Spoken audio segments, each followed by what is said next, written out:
we interrupt this program to bring you a late-breaking development. A giant rogue meteor is on a direct path with Earth. Citizens are urged to remain calm and take all the necessary precautions one would expect to take in the waning moments before the cataclysmic impact of an unyielding meteor.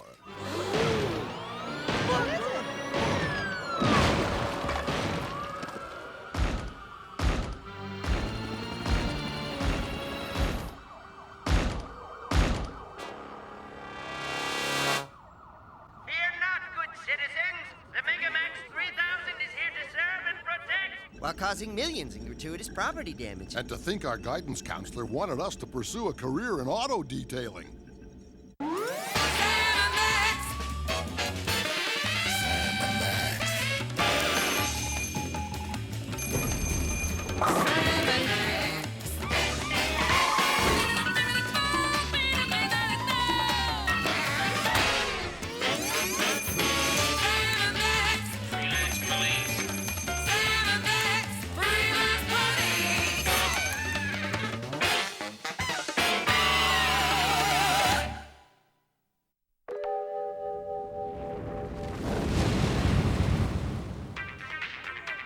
I thought we had an agreement, Max. The geeks plotting freelance policing automaton can support your adorable rabbity likeness so long as I get to choose the tunes. Can't help it, Sam. The image of myself the size of a tacky airport theme restaurant has driven me power mad. Power mad, I tell ya! We've just received word that the meteor has penetrated our atmosphere. All I can say is, put your heads between your knees and kiss your asteroid goodbye, because nothing short of the second coming can save our miserable hides now. There. I said it, and I'm glad. Meanwhile, over at Cape Canaveral, a team of Earth's best and brightest prepares to preserve the last vestiges of the human race by blasting themselves into space. Let me tell you something. I, Professor Sidney Schadenfreude, have handpicked these individuals to accompany me on this arduous journey for their unique, intellectual capacities. Anybody got a problem with that? Guys, I hate to interrupt, but I think it's time we use the MegaMax for its intended purpose. I thought we were. Max, engage the special meteor eradicating function. Stat.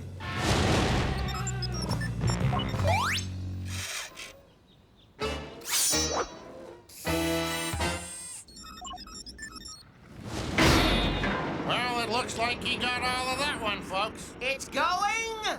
Going! Gone!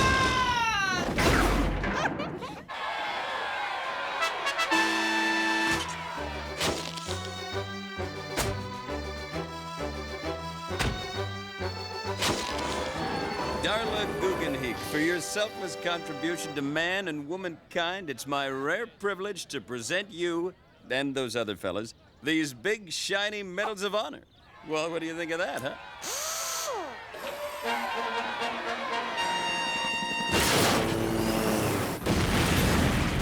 I'm seriously questioning the wisdom of putting you in charge of the arms, Max.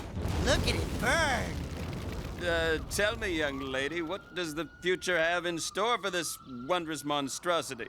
Gee, I haven't given it much thought. What do you do with a robot colossus once its usefulness is run out? Besides scrapping it for spare parts.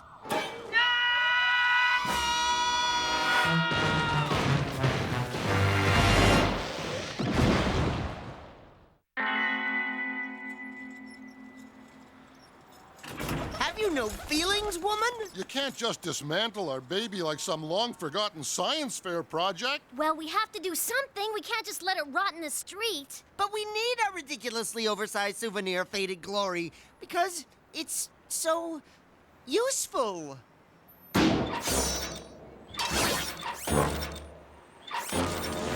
Yeah, and these are just a few of the many uses this little giant provides. Our MegaMax is perfect for hauling nasty trash out to the curb. Not to mentioning opening those stubborn jam jars.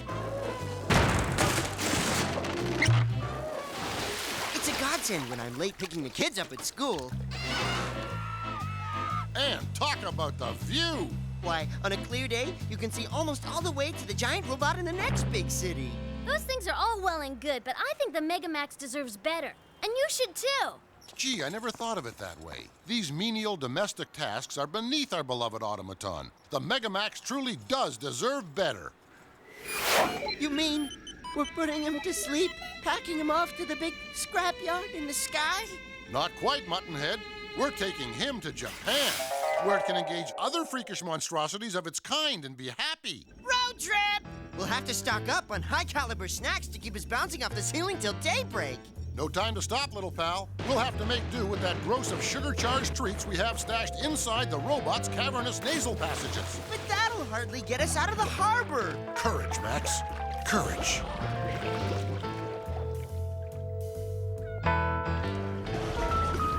Well, here we are in Japan, land of the rising sun and home to shambling, rubberized beasties of all persuasions. You know, this is exactly what my dreams look like when I eat green bananas in bed.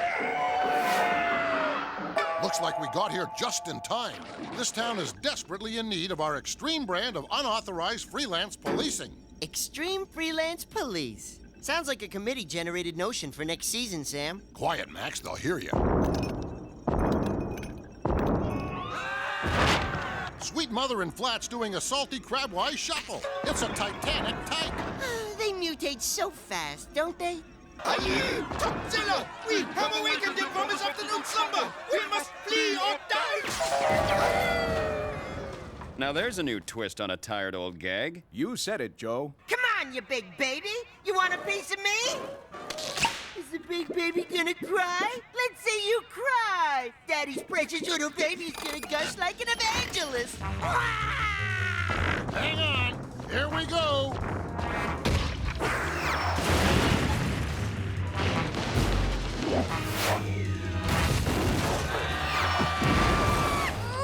Hold the phone, Max. We appear to have hit a wee snag. Check out the fine print in the instruction manual. Warning. Choking hazard. This oversized automaton destruction contains small parts and is not recommended for gigantic behemoths under 3 years old. Foiled once again by government regulations and good common sense. We'll just have to find some non-violent way to distract the overgrown ankle biter and lull him into eternal sleepy-by time. Perhaps this conveniently abandoned pachinko parlor can be of use. Look what I got for you, Tootsie. Come on and get your rattle-waddle.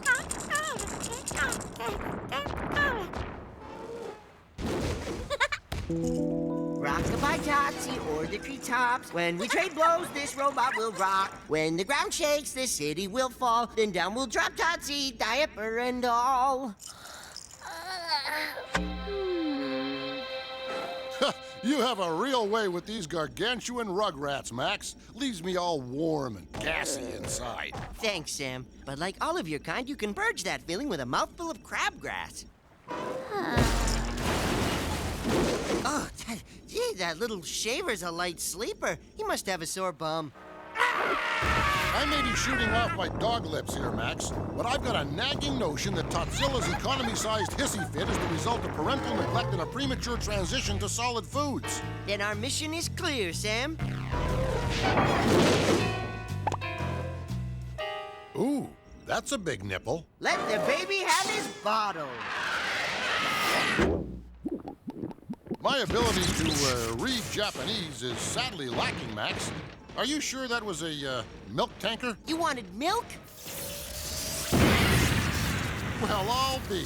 It's noted Nobel laureate Professor Schadenfreude and his harem of Mensa-level attendants. Yet another throwaway gag ties directly into the A story. It's almost Aristotelian in its beauty. That's right, Sam and Max. This was my sweet revenge for the mess you made out of my survival team mission. I had dreams and desires. Not for me, but for the future of all humanity. Dreams, huh?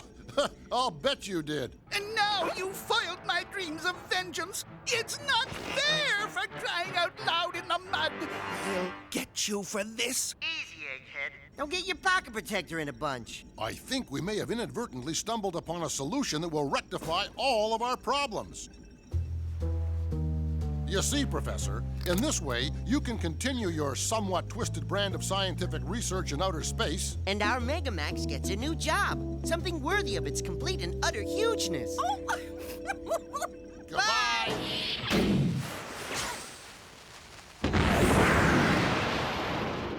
Shedding a sentimental tear for a noble deed well done? That and the fact that we just blew off our ride back home. Fear not, little pal. We can always thumb a ride with one of these cuddly atrocities of nature. Don't worry, Max. I've never seen him shoot one of these down yet. That's good, because I'm keeping this big guy. I'm gonna feed him and love him and groom radioactive lice out of his feathers every day. What do you think? I think you're one seriously warped little rascal, Max. Coming from you, that means a lot, Sam.